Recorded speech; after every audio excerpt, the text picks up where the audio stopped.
La suite du Grand Direct de la Santé avec Jean-Marc Morandini est toujours autour de la table. Anne Cazobon, Natacha Harry, le docteur Gérald Kierzek et le docteur Sidney Oana, chirurgien esthétique. Et justement, une opération de chirurgie esthétique comporte des risques, elle est complexe, elle est coûteuse. Alors quand on est confronté à un problème de cicatrisation, d'infection ou de douleur, ou que le résultat est décevant, quelle solution existe-t-il? Ce matin, on va vous dire quels sont les recours possibles en cas d'opération ratée. On vous attend au 3921 d'ailleurs si vous avez des témoignages ou des questions à poser. Docteur Sidney Oana, d'abord, à partir de quand peut-on dire qu'une chirurgie est ratée? C'est très important de décider cela. Il faut faire la différence entre une chirurgie ratée et un patient insatisfait. Un patient insatisfait peut avoir été très bien opéré, avoir un bon résultat et être insatisfait parce qu'il n'avait pas été très bien informé du résultat qu'il devait avoir ou qu'il avait imaginé d'autres choses, que le courant n'était pas parfaitement passé entre lui et son chirurgien, que les explications n'ont pas été assez claires et donc l'intervention est réussie pour le chirurgien, l'intervention peut être considérée comme réussie pour la majorité des gens qui regarderont et le patient peut se sentir insatisfait. Eh bien, cela, c'est un cas particulier qu'on ne va pas considérer beaucoup dans cette émission, parce que ce n'est pas un ratage. Un ratage, ce n'est pas non plus un défaut de cicatrisation, puisqu'on fait signer au patient que le risque de cicatrisation est imprévisible. Sur une peau de couleur, sur une peau de breton, on peut avoir des kéloïdes. Sur toutes les peaux, il peut y avoir de façon imprévisible les gènes que possède ce patient et qui va l'amener à mal cicatriser. Nous, ce qu'on nous demande, c'est d'informer.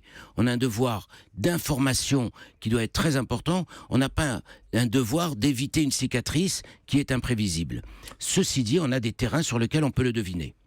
Est-ce qu'on peut limiter les risques de chirurgie ratée en amont? Oui, bien sûr. D'abord, il faut savoir que les chirurgiens maintenant se sont très très formés et très spécialisés. On ne permet pas à n'importe qui de faire une opération de chirurgie esthétique. Il faut être qualifié. C'est un long entraînement sur une quinzaine d'années pour pouvoir ensuite se lancer tout seul dans ces interventions. C'est fini la personne qui peut se lancer sans avoir cette qualification. Elle est punie d'1 an de prison et de 100 ou 150 000 d'amende. Donc il y a très peu de chirurgiens en France, de non-chirurgiens en France qui continuent à bricoler. Je pense que ça ne doit plus exister. Donc ça, c'est déjà une façon de limiter les risques parce qu'on s'assure que le professionnel est très compétent. Ensuite, bien choisir son chirurgien. Comment bien choisir? Eh bien, le bouche à oreille. Le bouche à oreille, ça fonctionne bien. On a vu une copine qui est satisfaite, qui a le résultat, qui dit « il est sympa, il m'a écouté, il a pris du temps ». Tout cela, ce sont des arguments. Il est humain. Eh bien, on va le voir. Ne pas hésiter, si on n'a pas le fit, le contact, aller voir un deuxième chirurgien, C'est vraiment un truc qui se fait avec le chirurgien au feeling. Absolument, c'est le feeling qui fonctionne. Est-ce que la sécurité sociale, par exemple, ça prend en charge les ratages de la chirurgie esthétique? Absolument pas. C'est vraiment... pas, puisque c'était un acte non remboursé. Il faut à ce moment-là, s'il y a une cicatrice qui est de mauvaise qualité, on convenir avec les chirurgiens qui, de façon gracieuse, va reprendre la cicatrice. Et s'ils refusent? Mais non, ça n'existe pas. Ça n'existe pas? Enfin non. Sauf si le chirurgien... Attendez, et si on n'a plus confiance dans ce chirurgien? Très bonne question. Il ne peut pas refuser le chirurgien, ça fait partie de son engagement. Sauf s'il considère que ça ne sert à rien parce que la personne va refaire une cicatrice kéloïde. À ce moment-là, il va proposer d'autres traitements, radiothérapie ou autre. Mais si on a perdu confiance en son chirurgien et qu'on veut aller voir un autre chirurgien, on va voir le chirurgien. Si le chirurgien dit oui, je vais vous retoucher votre cicatrice, eh bien on peut s'entendre avec son chirurgien précédent sur un petit arrangement pour la reprise de cicatrice. Ça, les chirurgiens... Et on ne vous fait pas payer, bien sûr. Et on fait pas payer. Les chirurgiens s'entendent soit entre eux pour que l'autre prenne la cicatrice, c'est pas compliqué. Maintenant, des vrais ratages dus à une infection, une maladie nosocomiale, due à une complication inattendue sur les patients. Je pense par exemple à une nécrose localisée de l'aréole dans une opération des seins, de la paroi abdominale. Alors, c'est pas un ratage au sens où le chirurgien a été incompétent. Ça peut arriver à tout le monde, même dans les mains du meilleur chirurgien, parce que ça dépend aussi des tissus du patient. Ça dépend de la vascularisation de la peau du patient.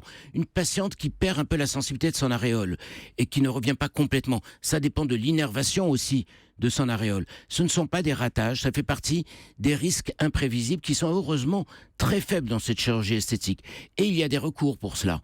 Alors à ce moment-là... On peut aller en justice donc? On peut aller en justice. D'abord, avant d'aller en justice, retourner voir son chirurgien pour s'assurer qu'il n'y a pas une petite réparation à faire. Très très souvent, dans 5% des cas après chirurgie esthétique, on fait des petites retouches et ça règle le problème. Et s'il n'y a pas de solution, et qu'on considère qu'on a vraiment été raté, et pour ça il faut aller voir d'autres chirurgiens et demander leur avis. Et s'ils vous disent oui, là il y a vraiment une erreur. Mais les chirurgiens osent dire entre eux, parce qu'on sait qu'il y a une solidarité entre les chirurgiens en général, on n'ose pas dire mon confrère vous a raté. Honnêtement, chirurgien, on va dire les choses, c'est vrai, docteur. Un bon chirurgien a une solidarité aussi avec ses patients. D'accord. Avec le patient, il a donc il peut vous dire oui, on vous a raté, il peut vous le dire. Pas on vous a raté. Oui, là c'est pas la faute à pas de chance. Oui, vous avez droit à un dédommagement. Oui, prenez un expert, prenez un avocat, prenez un expert. C'est une procédure longue et coûteuse, hein, mais peut-être que vous réussirez au bout de quelques mois, quelques années, à avoir un petit dédommagement qui n'a rien à voir avec les dédommagements aux États-Unis. Faut pas imaginer, par exemple, certaines têtes, je vais demander 100 000, 150 000, 200 000. Ça n'a rien à voir avec ça. C'est quelques milliers d'euros, quoi. Oui. C'est ça.